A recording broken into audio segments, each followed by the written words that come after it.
Сол қапталдан Каспийдің шабуылы Мирас Тұрлыбек. Каспий сапында мәжбүрлі бір ғана өзгеріс орын алды. Қазір қауіпсіз соққы ұласады ма? Және соққы гол. Соққы және гол. Бұл голдың авторы Жақып Қожамберді.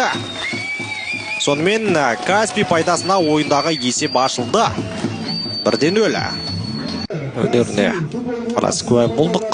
Бұл ойыншы өзі бастап құрамда емес, соңға 30 минуттықта алаңға шығады және қауіпсіз есеп 2-0. Бауыржан Байтана бірақ офсайд болған секілді ме мұнда? Жоқ, барлығы ережеге сай. Қалай көзден таса қалды Бауыржан Байтана? Тамашалаймыз. Алқайдаров алаңға шыққан сәт.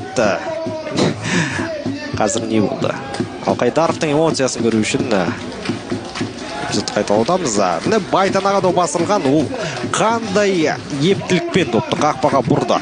Мұнда Ерсұлтан Смайловтың тым ерте алдыға ұтылып кеткен түсінді. Бауыржан Байтананың алыс бұрышты. Исполнение Бауыржана. Турлыбек отдает передачу. Должно быть 3-0. Каблан. Пенальти назначается, конечно же.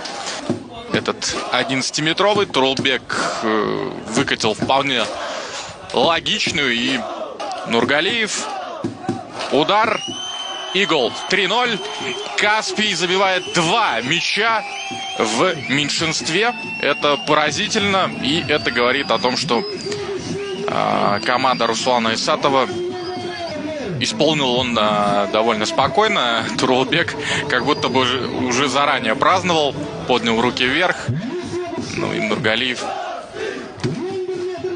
пробил в меру сильно и точно.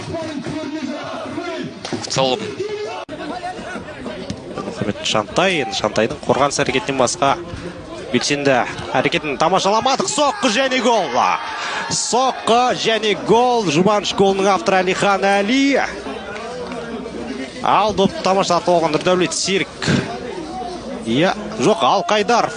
Әлихан Әли тіптен алаңға шықпағанда. Бәсе, біз 33 нөмірді 13 нөмір қып қайдан шыға келді деп ойлап қалдық. 6-шы ойыншы ма деп